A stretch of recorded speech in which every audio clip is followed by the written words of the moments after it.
Benvenuto, welcome to Cherry Hill Home Cooking. My name is Mark. Today we're going to celebrate tomatoes. In our area of the country, tomatoes are fresh grown field, native grown tomatoes start to come in season right around the first week of August, and then depending upon how warm the weather is, that can sometimes stretch out until mid-September, maybe even late September. But right now, this time of year here, we're getting beautiful field tomatoes. So we're going to make several different things today with our tomatoes. A couple of them don't even require any cooking, but I thought I'd talk a little bit about one of my favorite things in the world, tomatoes. We've got a couple different varieties today that we're going to use. This is a heirloom tomato. Okay, I'm sure you've all seen that. This is grown here, beautiful local farm stand right up the road from us. So anyway, what an heirloom tomato is a good old-fashioned tomato that's grown from heirloom seeds. And these were what probably most people got before we started engineering tomatoes and getting that perfect red, ripe, round tomato. So anyway, and the heirloom tomatoes come in many different colors. These are some orange ones. They come in green ones, of course, the red ones. They look a little ugly, but to me, they're the best tasting tomato that you can buy, and you can only get them for a short amount of time. These are nice field-grown tomatoes. Ripe. I just picked these up yesterday. They had just been picked off the vine a couple hours before. Now, one of the things I wanted to talk about is tomatoes, and should you refrigerate tomatoes? Well, I would say if you don't have to, don't refrigerate them. As soon as you put tomatoes in the refrigerator, if they haven't reached their full ripeness, of course they're going to stop ripening.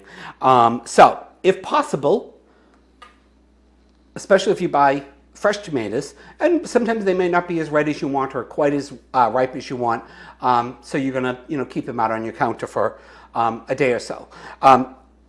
Don't ask me why I'm telling you this, because this is the way my grandmother did it. When she got tomatoes, whether she got them from the supermarket or she got them from the local farm stand, she'd bring them home, take the stem off if there was any stem on it whatsoever, and she would put them on the counter upside down, like that. I don't know why. I asked her, and she would just say, Marky, that's the way I do it. So, day or two on your counter, your tomatoes are going to be perfect. Keep in mind so that once they're ripe, if you've bought a lot of tomatoes and you haven't used them all, although I'm going to show you a couple different ways that you might use them, because tomatoes are expensive, you don't want to throw them away, of course, then you can put them in the refrigerator once they've reached their full ripeness, if possible. But keep in mind, if you do that, when you take them out of the refrigerator before you're going to use them, you want them to come to room temperature, because a cold tomato is not going to taste anything like a nice room temperature tomato. Also, that goes for if you go to the supermarket and you get, the vine, it says vine ripened tomatoes, and there's, 4 or 5 tomatoes on the vine. Remember, when you get home, take that vine off, put them upside down on your counter like that, and in a couple days you'll have delicious tomatoes. Okay, I think that's all I can think about tomatoes.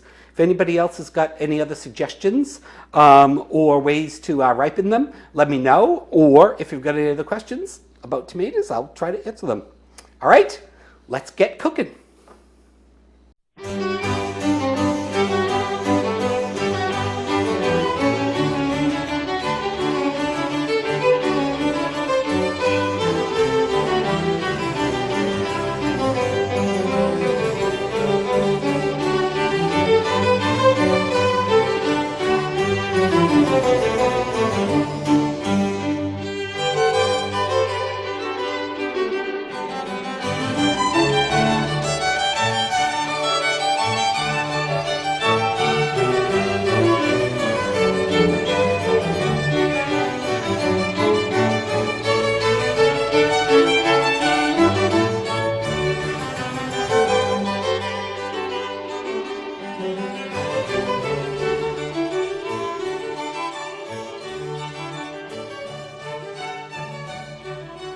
Okay, this first way I'm going to prepare our tomatoes is so easy, you're going to think I probably do this myself every single day, but I did want to show you one of my favorite ways to enjoy tomatoes, and this is one of in the summertime.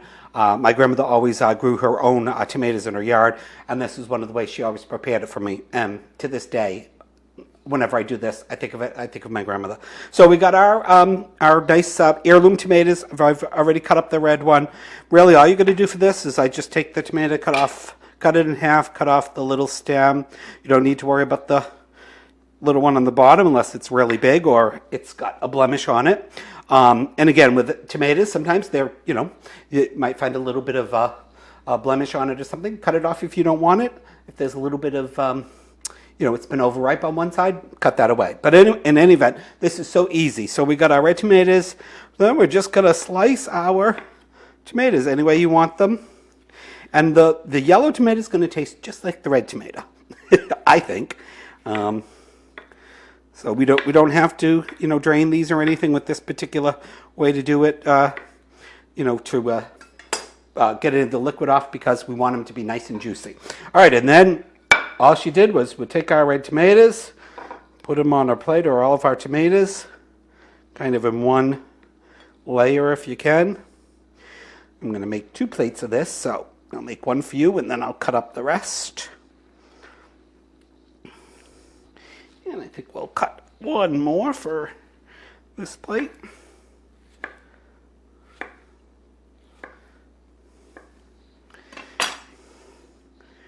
All right, those look beautiful.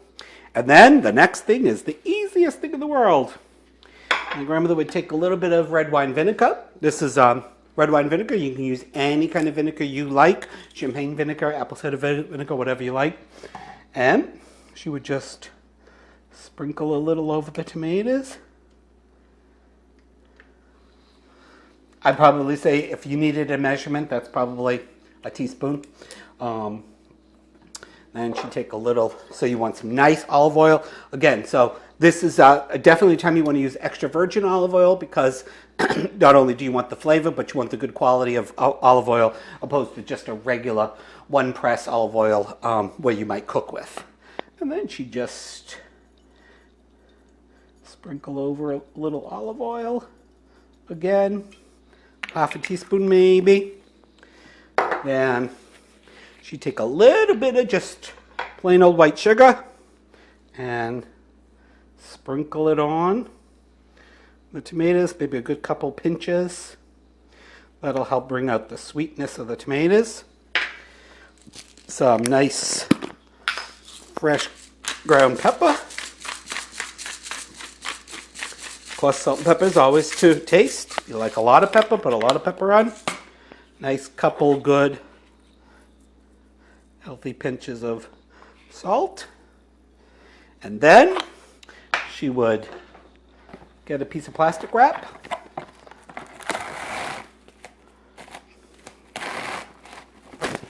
Cover it. And my grandmother had one of those big old gas stoves that had a heater attached to it. I don't have that, but she would take the tomato, the nice fresh tomatoes, and put it on the stove and just kind of let them marinate a little bit. That is so simple, but to me it's one of the most delicious things in the world.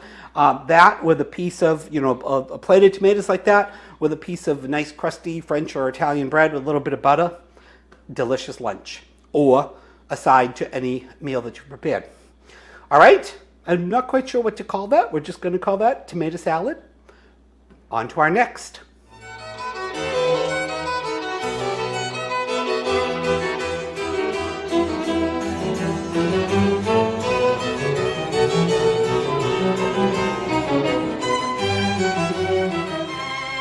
Okay, the next thing we're going to do is we're going to make some fried tomatoes. This does require us to, slice our tomato and let it sit on a paper towel for a little while, kind of draw out some of the moisture. This is kind of I don't know where I started doing this. I think it was from when I started making a full English breakfast. In the full English breakfast, they always do a fried red tomato. If anyone's interested in our take on a full English breakfast, let us know. we'll be happy to make one. I only make it a couple times a year, usually on for Easter breakfast, for our breakfast, of course, and then sometimes on a birthday or something like that. But anyway, this is so easy. But we do need to slice our tomato and let it drain a little bit. So we've got our nice kind of a medium-sized tomato. All right, this makes a great side dish. It's delicious for brunch. It's delicious on its own. It's delicious in in the morning, and then fry scramble some eggs. Delicious. All right. So anyway, we've got a nice kind of close two size of tomatoes. This is going to be just one serving. If you want more, of course, you need more tomatoes. So then I just kind of try to nice and evenly cut off the stem of the tomato. All right, because we want this to sit flat. And then we're going to cut the bottom off as well. All right. So like I said, we want this to sit and drain a little bit. So we're going to put that, I'm going to give it a little light little squeeze. All right. And I'm going to put it on that side because there's more of the tomato holes. All right. So same thing with this one. And cut off the top of the other one. All right, and I'm going to give it a little tiny light squeeze. All right, and then we're going to sprinkle a little bit of salt on them. Again, that's going to help bring out some of the moisture. And I'm going to need some salt anyway when they cook. Turn upside down. Give it another little touch of salt. All right, and then just kind of want to put it aside maybe for 10 minutes or so is really all you're going to need. Just going to get a little bit of the moisture out. All right, when those are ready to go in the pan, we'll come back and fry them up. Okay, as you can see, we've gotten quite a bit of moisture out, a little bit of the seeds. Again, give them another little press. Just very gently squeeze them. And if you can get out some of the water in the seeds, it's helpful. All right, so then we're going to take them and we're going to our salt has kind of come out with the water. I'm just going to give a couple other little pinches of salt. All right, and then we're going to take a little bit of, this is just, again, white sugar. What this is going to do is kind of help it caramelize a little bit. You can use brown sugar if you'd like. I got the white sugar out, so I'm just going to put it on the top of the first side that we're going to fry. A couple little pinches. Again, that's just going to give us a little bit of brown on there. All right, so we've got a frying pan going, and you want, maybe a teaspoon or so of butter. Throw it in your pan. Get it off there. And got some olive oil. And put the same amount. All right. Let me just get a little spatula.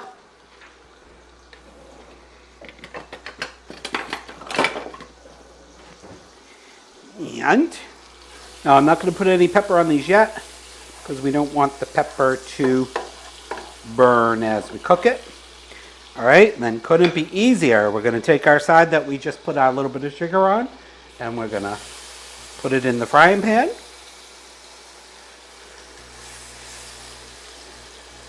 And all we're going to do at this point is leave that alone. Let that start to caramelize a little bit. I've got my heat sauce on medium. I'm going to leave it on medium, but I'm going to kind of stick here and watch it. But just like anything, when you're trying to get a little caramelization, you want to leave it, don't fiddle around with it too much, so that the pan and the heat and the sugar and everything can do its thing.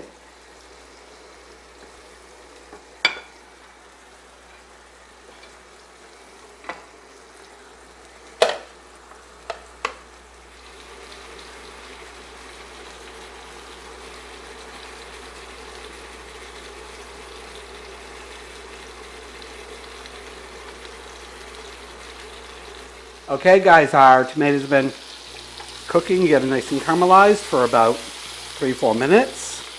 And you just want to kind of gently turn it over. Oh, look at that. Does that look delicious or what? I think it does.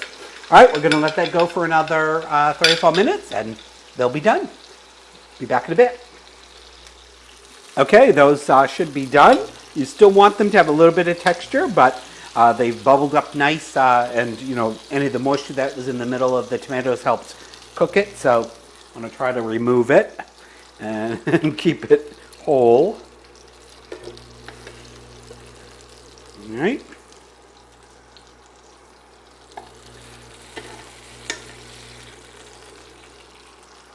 There you go. I'm going to take the rest of these pan drippings because we don't want to waste them. Put them right over the top. All right. So there you have it. Some fried red tomatoes. And go back with just a touch of salt. We haven't put that much salt on. It's just literally been a pinch each time.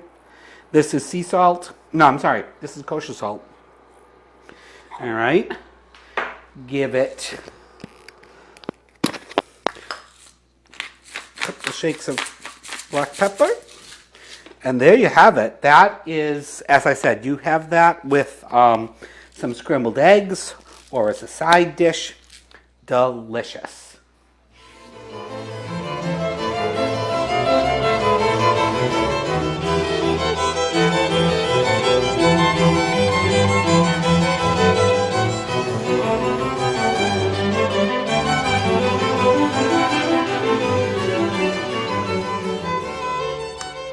Okay guys, the next thing we're going to make is going to blow your mind. It's a brand new invention. Nobody ever thought of it before. Me, of course. I'm joking. We're going to make a tomato, avocado, and cheese sandwich. This is one of me and Wade's favorite ways to enjoy nice fresh tomatoes. All right, so again, I'm going to go over quick few ingredients. We just need a few things. We didn't need a nice ripe tomato. We got the red one. I'm going to use the rest of the yellow heirloom that I had. We're going to need some cheese. Okay, this is Cooper sharp cheese. You get this in the deli section. If that happens to be our favorite cheese for this sandwich, it's just sliced cheese. It's got a sharp, nice. I think it's probably an American cheese, but you know, not processed, and it's got a nice sharp flavor with it. We need some mayonnaise for our dressing, and we're gonna use a little bit of Miracle Whip. Wade likes Miracle Whip, so on his I always make, I put Miracle Whip on one side of the bread and mayonnaise on the other. Miracle Whip isn't my favorite thing in the world, so I usually just do mayonnaise on mine. If you don't like mayonnaise and you prefer Miracle Whip, use both on both, or vice versa. I'm not gonna do any other like really fancy sandwich spread on this because we really want the flavor of the tomatoes and our beautiful fresh tomatoes and our avocado to come through. Also a little bit of salt and pepper, and then the bread. For this sandwich, I usually like to get a really nice hearty bread. Before we lived in Massachusetts, and there is a supermarket chain up there called Price Chopper. Unfortunately, we don't have one in our Price Chopper in our location, but they have the most wonderful bread bakery on the one in Shrewsbury, Massachusetts. If anybody's watching, go take a ride there right now. I would have driven there, but we're now about 80 or 90 miles away from there, so would have been a bit of a long drive. So I got the next best thing. I got some nice 7-grain bread. All right, this could not be easier. All right, we're going to take our whoa. That's a good catch. I'm going to take our tomato. I'm going to just slice off the top of it so I can get some nice little round rings. I'm just going to make one sandwich because we have a lot of stuff to taste tonight, so couldn't be easier. You're going to slice your tomato how thick you like it. This we don't have to drain or anything or let any of the water come out because we want this nice and moist. All right, and we can take the rest of this little yellow tomato and slice that up, add a little bit of color to it. All right, so then I'm just going to kind of fan these out on my board here.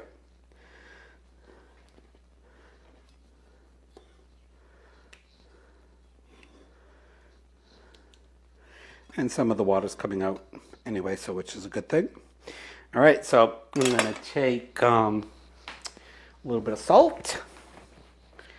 I'm going to sprinkle it over our tomatoes. Again, I'm just a pinch.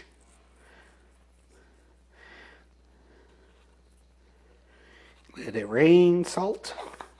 Take some nice cracked pepper.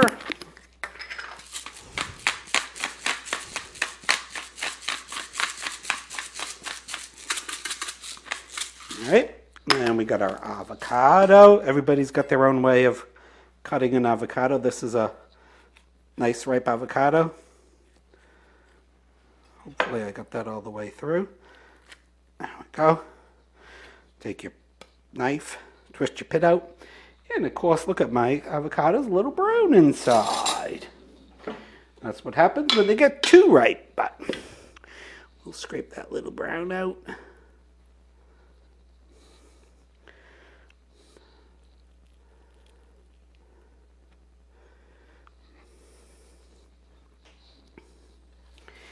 All right, and then we're just going to take our avocado. I don't know how you like to do it, but I just put it under the skin and pop it out.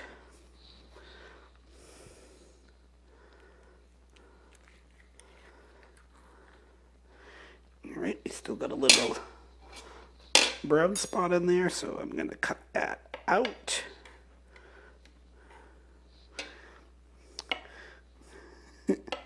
That's right.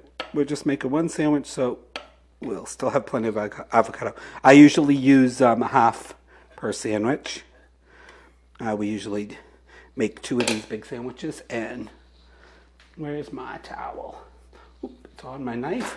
Unfortunately, I've got to use another paper towel. All right, guys. So then we're going to take our avocado and slice it. Of course, if it had cut properly or didn't have the little overripe part, would have looked prettier, but that's all right. All right. So then we're going to take our mayonnaise and liberally, this is a big piece of bread. However much you like, or little, or if you're watching your weight, which like we should be, just put a little less on there, just for the flavor. Then we got our Miracle Whip. Yeah, I'm going to go a little light on the Miracle Whip so Wade at least has the taste of it, but not that much because we're going to cut this in half and share it.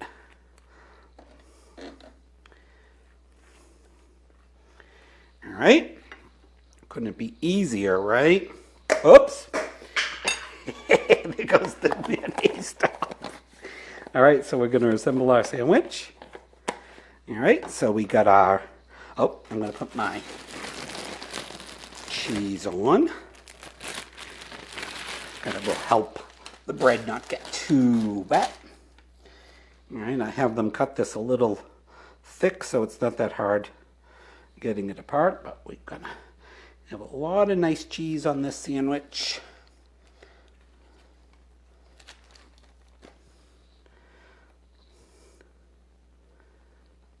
And of course, it's not going to cooperate. There we go. And taste. I'll eat this piece. Yum.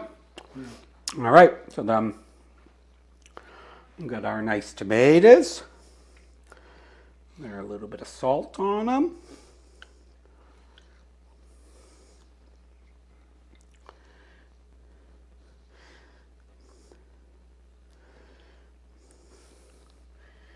All right, we'll throw our yellows on there.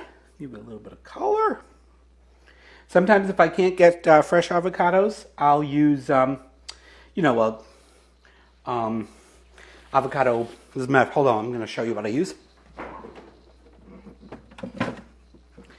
This is just singles, guacamole singles, which this is really comes in handy because you get 4 in, and can't hold on to anything. But anyway, so sometimes I use the little avocado guacamole singles if I can't get a nice fresh or ripe avocado when we want them.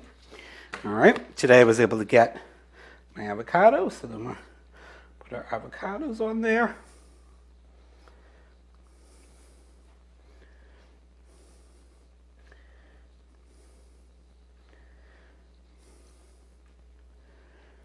A bit of taste the avocado. Delicious. All right, that could not be easier. And we got our other half. And there you have a cheese and avocado sandwich. All right, I'm going to clean this mess back up and we'll be back in a little bit.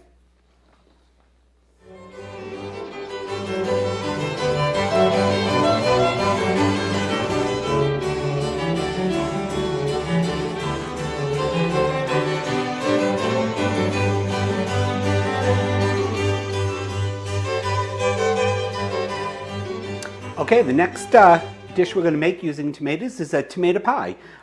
Really, really easy. Nothing to it, just a couple steps that you got to follow. I'm using a 9-inch frozen pie crust. Just anything you get in the supermarket. You want to follow the directions on the package for that.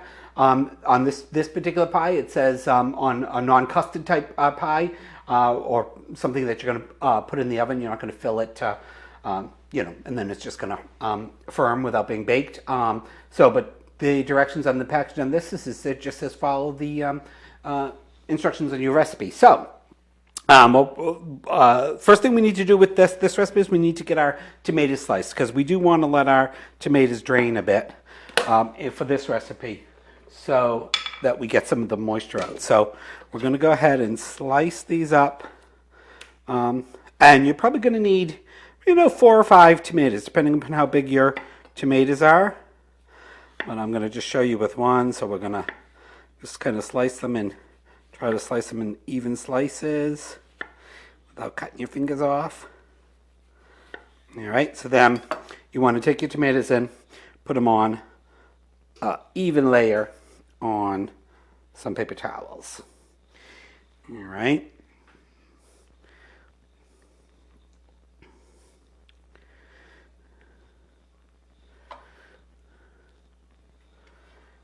Yeah, we'll do one more.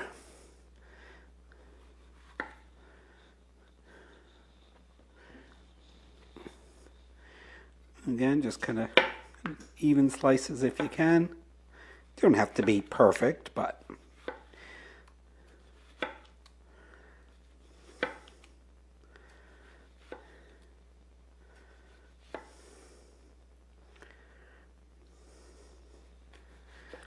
all right, so you're gonna, again, put these on your paper towel in an even layer, and you're probably gonna let those sit on your paper towels for 10-15 minutes. Get up some of that moisture. Oh, that's a good reminder. For this recipe, you're gonna need to set your oven to 375. All right, I'm gonna cut up the rest of the tomatoes, let them sit for a few minutes, and we'll be back with the next steps.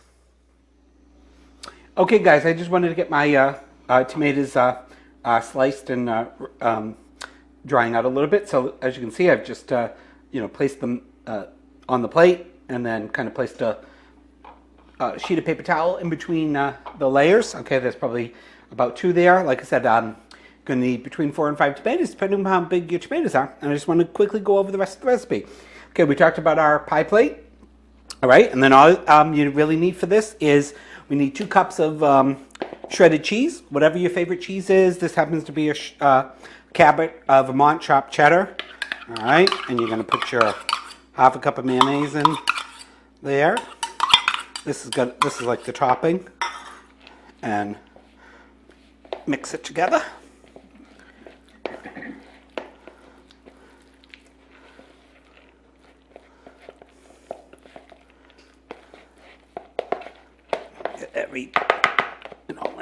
Get each piece of cheese nicely coated.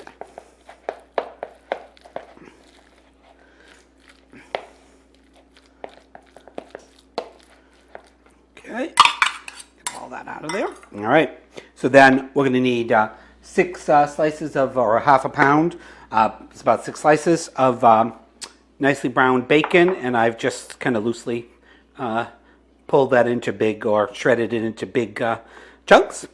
Need half a cup of fresh bay leaves. Might have been sitting out for a little while, so they get a little bit limpy, but that's all right. And then we need some salt, oregano, and some granulated garlic. All right, and then the last ingredient we need is some scallions. We're just going to slice those up.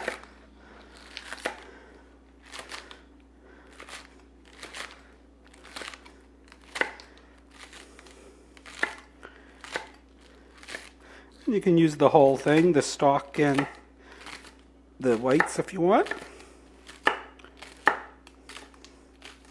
depending upon how oniony you like it.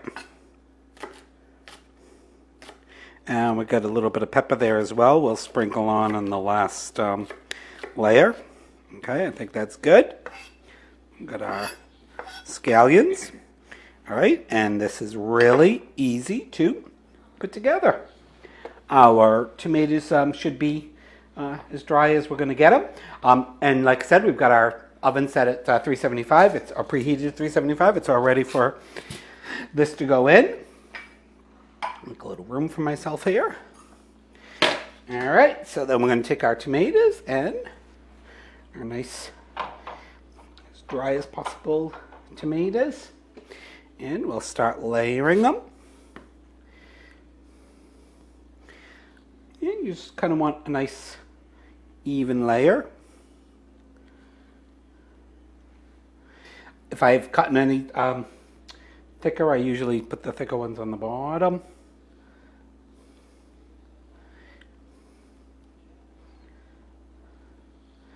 And you want your, make sure that the bottom is covered pretty well.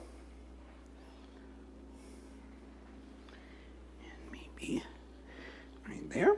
Okay. And we're going to take our little spice mixture, stir it all together.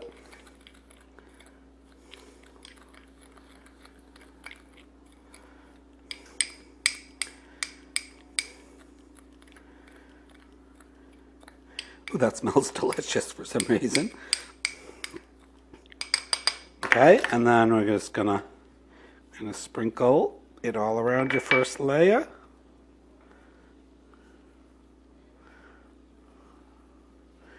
All right. Give it a little twist of your shaker. Then you got your green onions and your bacon. Sprinkle it around.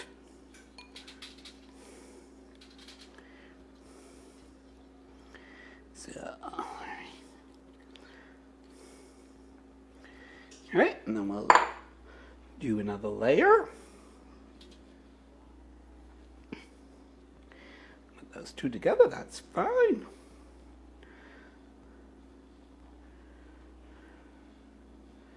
Couldn't be easier, right? Now to our last row of tomatoes. Stick a couple more over there.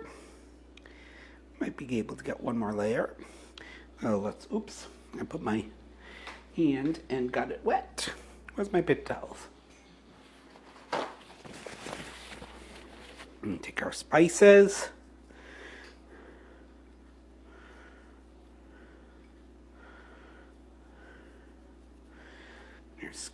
Oop, I forgot a layer of something. So after you do your scallions, guys, on the other one, I forgot to put our basil. That's all right. The basil really just brings out a nice, fresh taste to it. So we got one little layer that doesn't have basil on it, but that's all right. Okay, I got my scallions, my basil, my seasoning. All right. And we should get at least one more layer.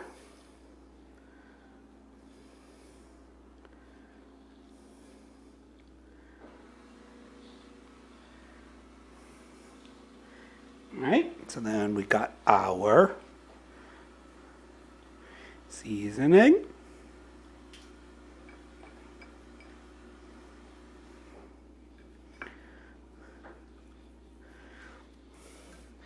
Our basil.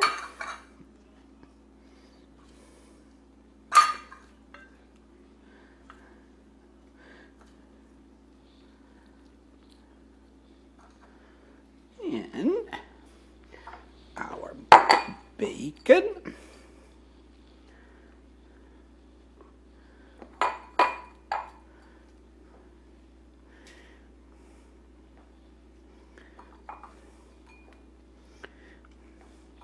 Save a few little pieces of bacon for the top. All right, and then we'll get one more layer of our tomatoes.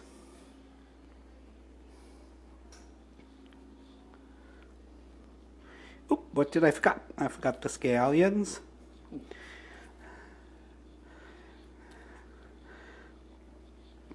I'll save a couple for the top. All right, get in there.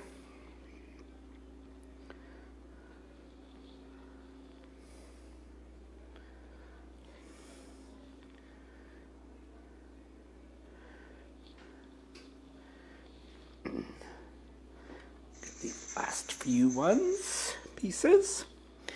All right, so then you're going to take your, let's put seasoning.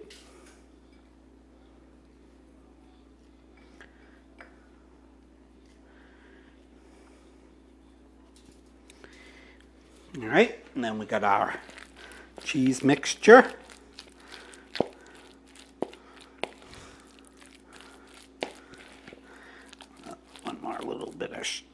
Now, the trick is to try to get this smoothed on there. So, you do it in little pieces around your pie. Of course, this is all going to melt down, so.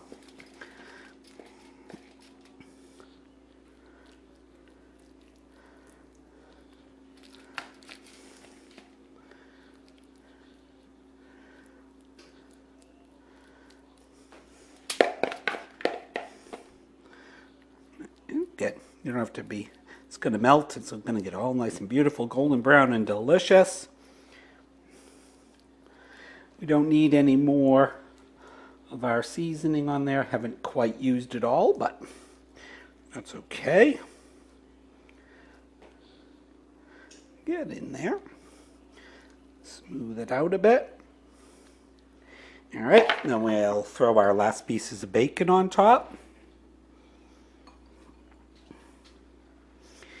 Our last pieces of scallions. Where's my spoon? All right. Flatten that out a little bit better. Okay, so then we want to cover this completely with tin foil. Oh no, some fell on the pan. I'm going to have to eat it. Oh, delicious. Okay, so we got a half bacon sheet with a little bit of tin foil on it in case it overspills. It doesn't make a mess out of the, oh look at those, out of the pan. And then you want to cover that well.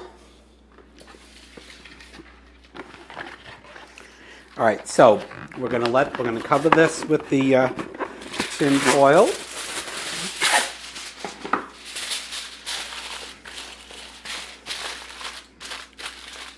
Loosely, but you want to make sure that it covers the edges, okay, all around. All right, so we're going to let this bake for 30 minutes in a 375-degree oven. Then we're going to take the tin foil off, and going to put it back in the oven probably for 20-30 minutes. We're going to keep an eye on it. We want the crust to be cooked and we want the edges to brown, but we don't want them to brown too much, of course. All right, so let's get this in the oven. Middle shelf. All right, let's set a timer. Okay, Google, set a timer for 30 minutes. Okay, 30 minutes, and that's starting now. Okay, we'll be back in 30 minutes and we'll take the cover off, see what it looks like, and show it to you, and then finish it up. Okay, we're at the 30 minutes. Let's take it out. And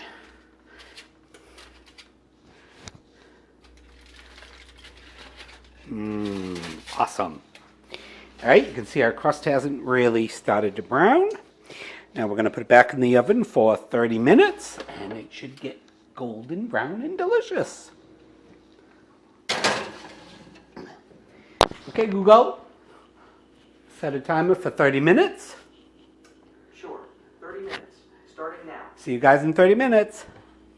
Okay, it looks like it's ready. It's cooked a little bit faster than that 30 minutes. It's been about 21, 22 minutes, but it's really brown, so I think we're good. And there you go. Now, you want this to definitely cool down a bit. Let it set up probably about for 10 minutes or so before you attempt to cut it. And hopefully it's ready in about 10 minutes because I'm hungry and we're going to eat. See you in a little while. Okay, time to eat. Hopefully everything tastes as good as it looks. So what do you want to start with first? How about we start with your tomatoes? No? Yep. That's kind of like the salad, which this is just, I think just tomato goodness. Fresh, a little tart, a little vinegary, and with a piece of nice bread to soak up the juice afterwards. Delicious. Nice spices on it. And that's really just salt and pepper. Nothing else on there. It was just nice. Fresh ground pepper. You want to start with the pie or Start with the pie? pie. Right. Yours looks much prettier than mine, the piece. Let's see.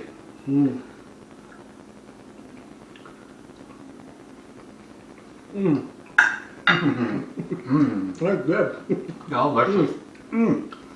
Yeah. All that nice fresh tomato and the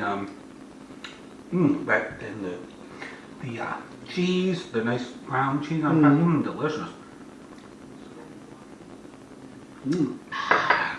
Take one more bite of that. Did you get a piece of bacon in there? I don't think I got one yet. I see one there. Delicious. The bacon almost gives the tomatoes a sweetness. Really good.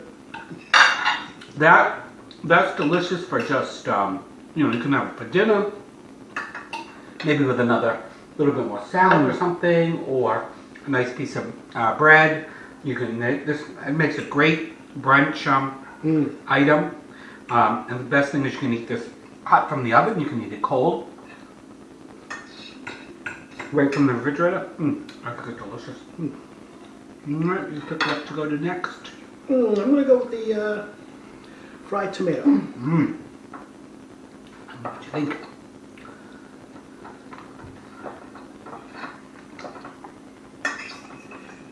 It's certainly juicy.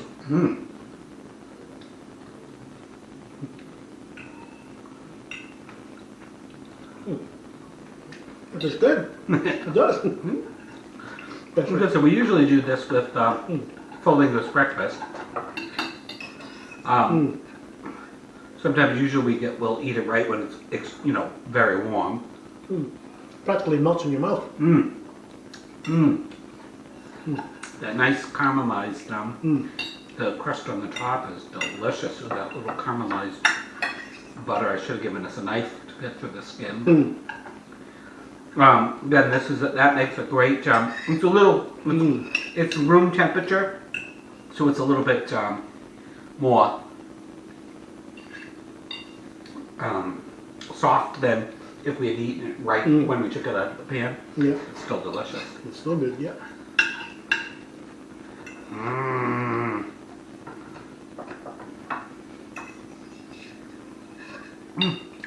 Delicious. Alright. You want to go for your sandwich yet, or? And last but not least, yep, the sandwich. Look at that. Funny just how something so easy. Mine might be, I hope yours isn't a little soggy, but. Nope.